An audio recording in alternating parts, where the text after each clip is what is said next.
Timothy I, Patriarch of the Church of the East from 780 to 823, is widely considered to be one of the most impressive patriarchs in the long history of the Church of the East, as well as a father of the Church. Respected both as an author, a church leader and a diplomat, Timothy was also an excellent administrator. During his reign he reformed the metropolitan administration of the Church of the East, granting greater independence to the metropolitans of the mission field but excluding them from participation in patriarchal elections. These reforms laid the foundations for the later successor Church of the East missions in Central Asia. Early life and succession to the Patriarchate. Timothy was a native of Hazar in Attribution. As a young man, he studied under Abraham Bar-Dashandad at the school of Bashasho in Sapsapa, in the Aqra district. He later became bishop of the Diocese of Beth-Bigash, in the metropolitan province of Attribution, winning the respect of Abu Musa ibn Musab,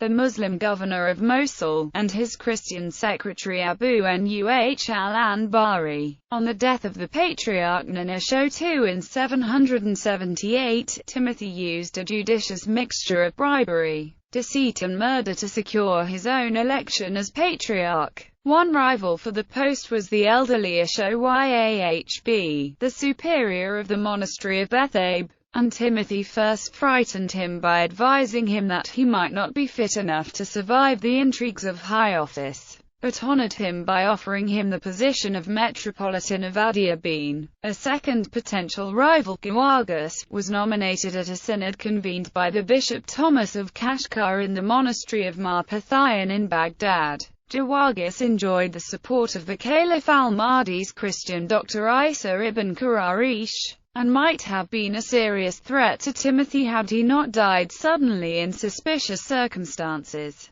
Timothy then secured a majority in the subsequent ballot by promising to reward his supporters handsomely. After he was elected, he did nothing of the sort. Those who complained were told, "The priesthood is not sold for money." These tactics were not forgotten by his opponents, and an opposition party led by the Metropolitan Joseph of Merv held a synod in the monastery of Beth Hale, in which they excommunicated Timothy and replaced Ashoyahb as Metropolitan of Attribution by Rustam, Bishop of Nether. Timothy retorted with the same weapon and deposed Joseph of Merv, who, failing to find redress from the Caliph al-Mahdi, converted to Islam. Further rounds of excommunications led to rioting in the streets of Baghdad by the city's Christians. The opposition to Timothy was finally stilled by the intervention of Isa ibn Qararish. Literary achievement. Timothy was a respected writer of scientific, theological, liturgical, and canonical books. Some 59 of his letters survive, covering roughly the first half of his patriarchate. The letters discuss varied biblical and theological questions as well as revealing much about the situation of the Church in his day. One letter records him ordaining bishops for the Turks of Central Asia, for Tibet, for Shihazur, Raydan, Ray, Iran, Gurgan, Balad,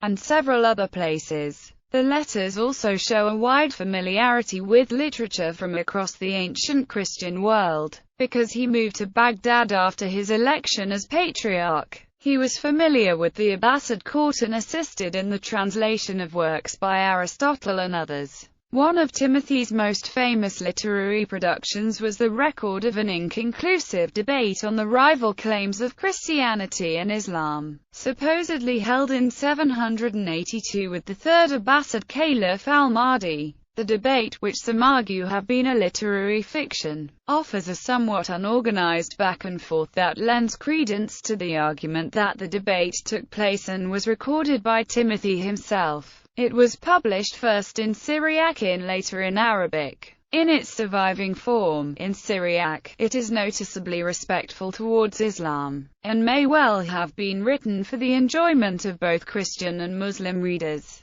The debate was translated into English in 1928 by Alphonse Mingana, under the title, Timothy's Apology for Christianity. Its theme is of perennial interest, and it can still be read today both for pleasure and profit. Interest in missionary expansion. Timothy took a particularly keen interest in the missionary expansion of the Church of the East. He is known to have consecrated metropolitans for Damascus, for Armenia, for Dalam and Gilan in Azerbaijan, for Ray in Tabaristan, for Sarbaz in Sigistan, for the Turks of Central Asia, and for China, and he also declared his intention of consecrating a metropolitan for Tibet. He also detached India from the metropolitan province of Fars and made it a separate metropolitan province. He sent the bishops Mar Sabur and Mar Proth to India, who were instrumental in constructing a number of churches for the St. Thomas Christians.